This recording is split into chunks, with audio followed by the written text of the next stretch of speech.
Doctor Chanchal Garg, assistant professor, department of history, government arts college, Kota. MA final, subject history, paper 8 थे, paper name ancient India, socio economic life and institutions.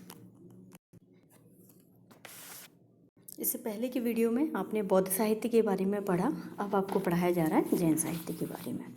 यानी कि जैन साहित्य के ऐसे कौन से ग्रंथ हैं जो कि हमें प्राचीन भारत की सामाजिक और आर्थिक जानकारी प्रदान करते हैं।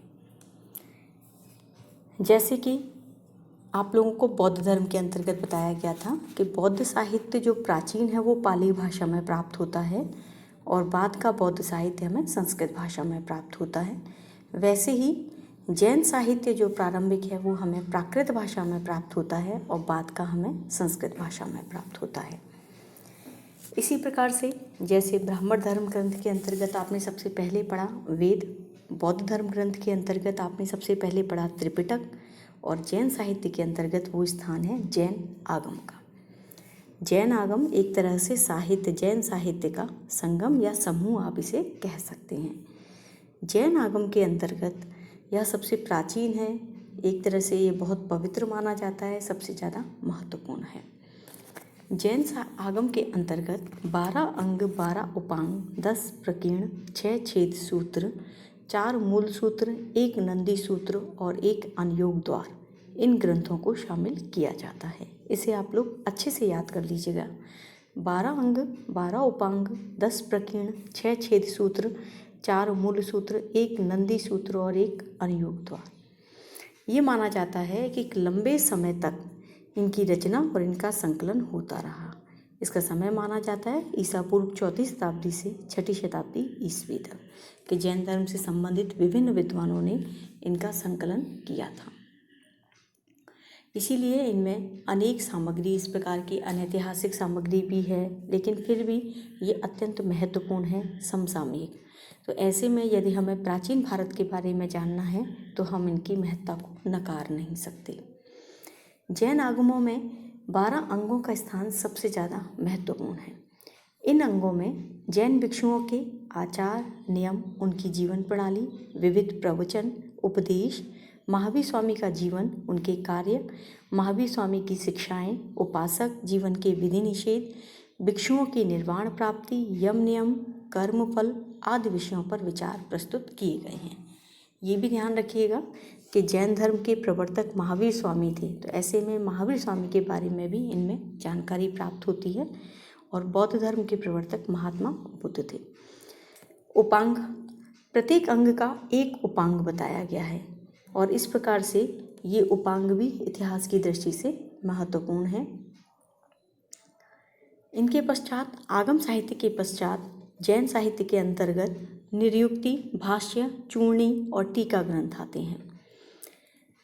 निरुक्ति आगमों में वर्णित विधि निषेधों को स्पष्ट करने के लिए निरुक्ति लिखी गई। यह भी पद्यमयी प्राकृत भाषा में है। कथानकों और उदाहरणों के माध्यम से उन विधि निषेधों को स्पष्ट करने का प्रयत्न किया गया। यह इनकी संख्या 10 है। इसके पश्चात आता है भाष्य।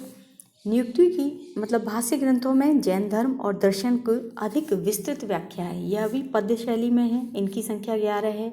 इन्हें भी प्राकृत भाषा में लिखा गया है। इसके पश्चात है चूर्णी। निरुक्ति, भाष्य, चूर्णी, टीका, ये 4 हैं। चारों का ध्यान रखिएगा। चूर्णी की जो भाषा है वो प्राकृत और संस्कृत मिक्स है। इसमें ये दोनों भाषाएं प्राप्त होती हैं। इनके 20 ग्रंथ उपलब्ध हैं और कुछ चूर्णी ग्रंथों में हमें महत्वपूर्ण ऐतिहासिक सूचनाएं प्राप्त होती हैं। जैसे आवश्यक चूर्णी से में श्रावस्ती में हुई एक बाढ़ का उल्लेख है जो महावीर स्वामी द्वारा कैवल्य प्राप्ति के 13 वर्ष पश्चात हुई। इसी प्रकार निशित चूर्णी में यह उल्लेख है कि कालकाचार्य ने उज्जैन पर आक्रमण करने के लिए एक विदेशी को आमंत्रित किया। तो ये इतिहास की दृष्टि से महत्वपूर्ण साक्ष्य हैं। टीका, जब तक टीकाएं लिखी गईं तब तक संस्कृत भाषा का प्रयोग होने लगा था और इसीलिए संस्कृत भाषा में हमें ये ज़्यादा प्राप्त होती हैं। जैन आगमों की व्याख्याओं के लिए एक पूर्ण और तार्किक प्रयास के रूप में टीका लिखी गई। टीका किसी भी ग्रंथ को और व्याख्या करने के लिए लिखी जाती है। तो यहाँ ये जो टीकाएं हैं ये आगमों की व्याख्या के लिए लिखी गई। जैन धर्म के प्रमुख टीकाकार हैं हरिभद्र सूरी, नेमिचंद्र सूरी, अभयदेव सूरी, मलयगिरी आदि प्रमुख और प्राचीनतम टीकाकार माने गए हैं।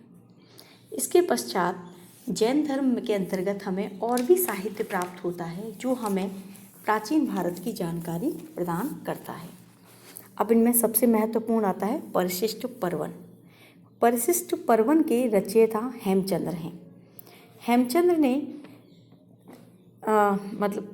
ये जो ग्रंथ लिखा है इसमें ऐतिहासिक जानकारी को भी संकलित किया है। इसमें प्राचीन जैन आचार्यों की जीवनियाँ, नंदवंश, चंद्रगुप्त मौर्य और चाणक्य के बारे में प्रचलित कथाएं और अनुश्रुतियाँ हमें प्राप्त होती हैं। दूसरा है भद्रबाहु चरित।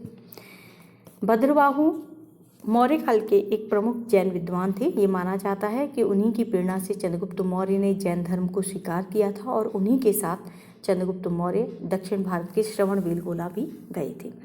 तो ऐसे में भद्रबाहु चरित से हमें भद्रबाहु और चंद्रगुप्त मौर्य के जीवन की घटनाओं की जानकारी प्राप्त होती है। इनके अलावा बृहत्कल्प सूत्रभाष्य, वसुदेव हिंडी, पुण्याश्रव कथा कोश, त्रिलोक प्रज्ञप्ति आदि जैन धर्म के ग्रंथ हैं। जैन धर्म में कुछ पुराणों और कथाओं की रचनाएं भी की गईं। इन पुराणों और कथाओं से हमें तत्कालीन सामाजिक धार्मिक जीवन के बारे में अनेक प्रकार की जानकारी प्राप्त होती है। अब इन पुराणों में जैसे भारत धर्म के पुराण हैं, ब्राह्मण धर्म के पुराण हैं, वैसे ही जैन धर्म के में भी पुराणों को महत्ता प्राप्त है। जैन पुराणों में जिनसेन द्वारा लिखा गया हरिवंश पुराण 8वीं शताब्दी ईस्वी में लिखा गया था, यह महत्वपूर्ण है। हरिवंश पुराण के अंतर्गत हमें अनेक जानकारियाँ प्राप्त होती हैं। इसी प्रकार जिनसेन और गुणभद्र ने महापुराण लिखा 9वीं शताब्दी ईस्वी में। महापुराण के 2 भाग हैं, आदि पुराण और उत्तर पुराण। महापुराण वास्तव में धर्म, दर्शन, नीति और कर्मकांड का जैनों का विश्वकोश कहा जाता है। कथा साहित्य की यदि हम बात करें तो जैन धर्म के अंतर्गत बहुत सारा कथा साहित्य भी लिखा गया। ऐसी रचनाओं में प्रमुख रूप से उल्लेखित हैं हरिभद्र सूरी ने 8वीं शताब्दी में कथाकोश लिखा, सम्रादित्य कथा और धूर्ताख्यान, ये 3 कथाएं लिखी। ये कथा रूप में हैं और कथाएं किसी भी समाज की सामाजिक, धार्मिक, आर्थिक स्थिति की जानकारी देने का बहुत अच्छा माध्यम होती हैं, क्योंकि कथाएं तभी लिखी जाती हैं जो सामान्य परिवेश में लिखी जाती हैं। तो ऐसे में समाज की जानकारी का प्रमुख स्रोत होती हैं। उद्योतन सूरी ने कुवलयमाला कथा लिखा। कुवलयमाला कथा राजस्थान की जानकारी का बहुत महत्वपूर्ण स्रोत है। इसी प्रकार सिद्धर्षि सूरी ने उपमिति भव प्रपंच कथा लिखा। जिनेश्वर सूरी ने कथाकोश प्रकरण लिखा। इन कथाओं से तत्कालीन या प्राचीन भारत की सांस्कृतिक झांकी, सांस्कृतिक का तात्पर्य है इसमें जीवन का हर पक्ष समाहित है, ये सब आ जाता है। तो इस प्रकार से जैन धर्म के साहित्य से भी हमें प्राचीन भारतीय भारत को जानने में सहायता प्राप्त होती है।